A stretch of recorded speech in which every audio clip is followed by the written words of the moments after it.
Bienvenidos al mundo de la historia.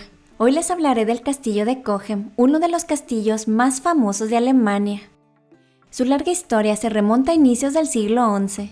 Fue empeñado varias veces y atacado por los franceses durante la Guerra de los 9 años. Este castillo fue propiedad de los condes del Palatinado. Más tarde cayó bajo el dominio de varias familias nobles. Y a diferencia del castillo Eltz, este sí sufrió múltiples asedios y batallas. Síganme en las redes sociales y quédense hasta el final del video para conocer la historia y hacer un tour por el interior de este impresionante castillo.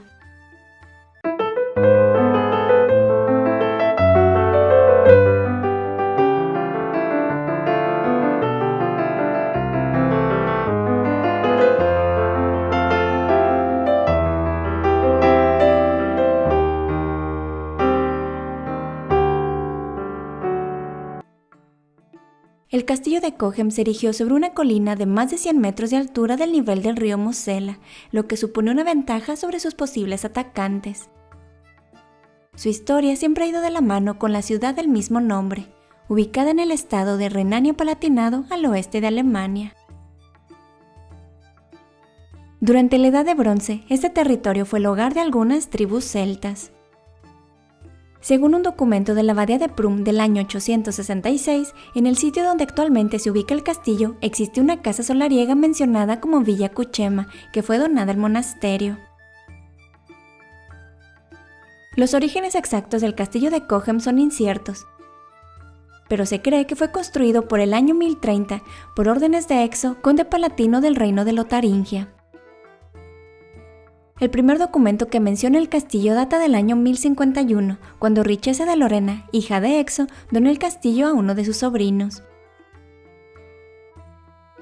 En 1151, Conrado III, del Imperio Romano Alemán, puso fin a una disputa sobre quién debería heredar el castillo de Cogem.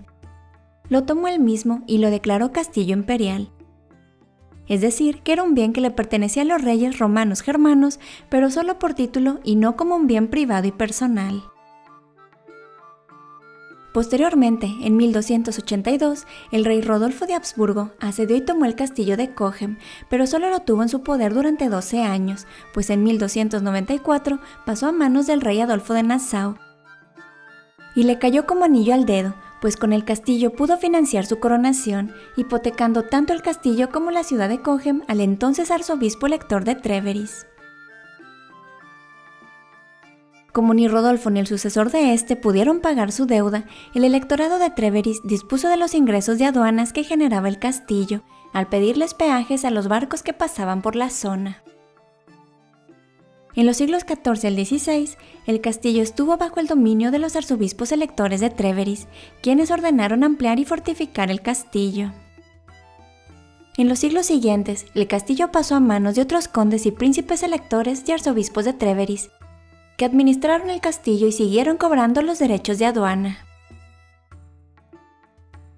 Como muchas otras regiones de Europa, los habitantes de la ciudad de Cogem fueron víctimas de la peste negra, que azotó la región entre 1423 y 1425, ocasionando pérdidas humanas y económicas al escasear la mano de obra.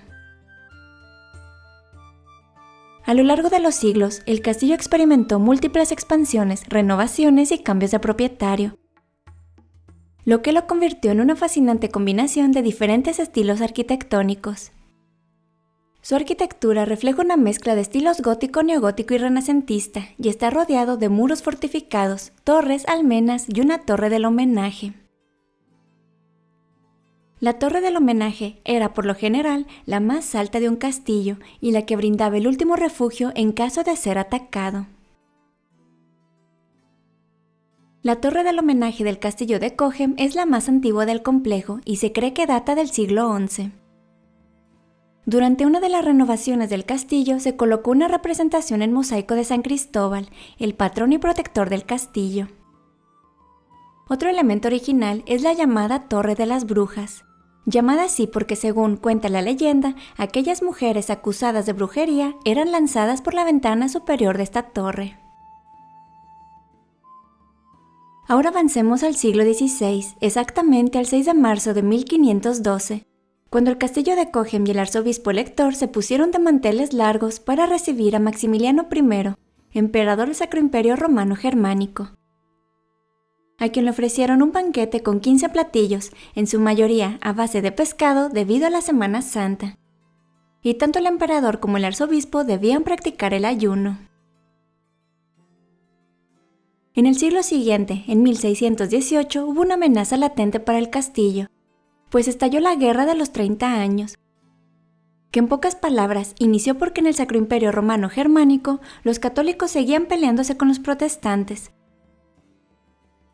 Los conflictos religiosos escalaron a tal punto que involucraron a otras potencias europeas como Francia y España. Y en 1622, tanto el castillo como la ciudad de Coghem fueron asediados pero no atacados. Sin embargo, esa suerte duraría poco tiempo. Aunque esa guerra concluyó en 1648 con la llamada Paz de Westfalia, que redefinió fronteras e intentó resolver las rivalidades entre los combatientes, dejó algunos asuntillos pendientes, como los ajustes territoriales, lo que supuso nuevamente una amenaza para Coghem. El rey Luis XIV de Francia, apodado el Rey Sol, continuó con sus ambiciones políticas y territoriales y reclamó los derechos sucesorios del Palatinado, es decir, de la región en la que se ubica el castillo. Ante el temor del crecimiento del poder del rey francés, varios países europeos formaron una alianza para contrarrestarlo, la llamada Liga de Augsburgo, que incluye al Sacro Imperio Romano Germánico, a España, Inglaterra, Suecia y los Países Bajos. De esta manera, en 1688 comenzó a fraguarse la Guerra de los 9 años. Este conflicto inició cuando las tropas de Luis XIV de Francia invadieron las regiones aledañas a los ríos Rin y Mosela, donde se ubica el castillo de Coghem. La segunda mitad del siglo XVII fue devastadora para muchos castillos, pueblos y ciudades de la región del Palatinado, pues sufrieron asedios, incendios y algunos fueron totalmente destruidos por parte del ejército francés, que ni siquiera perdonó las iglesias. Como se podrán imaginar, muchos castillos quedaron en ruinas y el de Coghem no fue la excepción. La ciudad de Coghem fue ocupada por las tropas al mando del mariscal Louis-François de Boufflers, y el castillo fue incendiado y destruido en mayo de 1689. Permaneció en ruinas durante más de un siglo, pero después de que Prusia y Austria se unieran con Rusia para derrotar a Napoleón Bonaparte, en 1814 se llevó a cabo el Congreso de Viena para reorganizar y definir fronteras de varios países europeos. Ahí se determinó que la ciudad de Coghem, que había sido anexada a Francia, pasara a manos del Reino de Prusia, que en esa época abarcaba el noreste de Alemania, Polonia y Lituania. A principios de 1868, el entonces rey de Prusia, Guillermo I, aprobó la venta de las ruinas del castillo al comerciante berlinés Louis Raffné por un precio simbólico, siempre y cuando se cumplieran ciertas condiciones relacionadas con la conservación de los restos de las ruinas, que las renovaciones fueran aprobadas por el Ministerio de Ciencia y Cultura y que parte del castillo se abriera al público.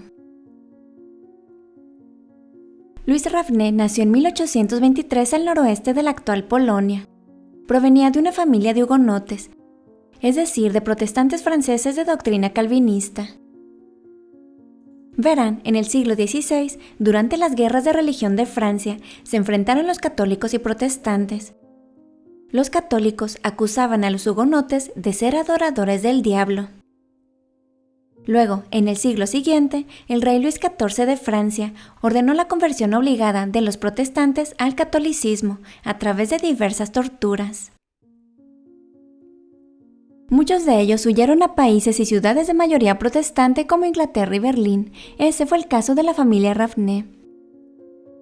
En Berlín se dedicaron al comercio de acero y de hierro y se interesaron también en la reconstrucción del castillo de Coghem. Louis Raffné aceptó las condiciones y ordenó reconstruirlo con un estilo neogótico atendiendo a las ideas románticas del siglo XIX. La segunda fase de construcción comenzó en 1871 y estuvo a cargo del arquitecto alemán Julius Rastow, quien ya había realizado algunas obras en la ciudad de Colonia. Después de la muerte de Luis Raffné en 1879, su hijo Luis Augusto continuó los trabajos de restauración. Ya el castillo sirvió como residencia de verano para la familia Raffné y permaneció en ella durante 75 años. Como la familia Raffné era mecenas de las artes, decoraron el castillo con hermosas piezas y obras de arte. Desafortunadamente, durante la Segunda Guerra Mundial, la colección de arte del castillo fue destruida y se instaló ahí un centro de formación perteneciente al partido nazi. En 1947, el estado de Renania-Palatinado tomó posesión del castillo y a finales de la década de 1970, la ciudad de Cochem lo compró por casi 700.000 marcos alemanes de la época.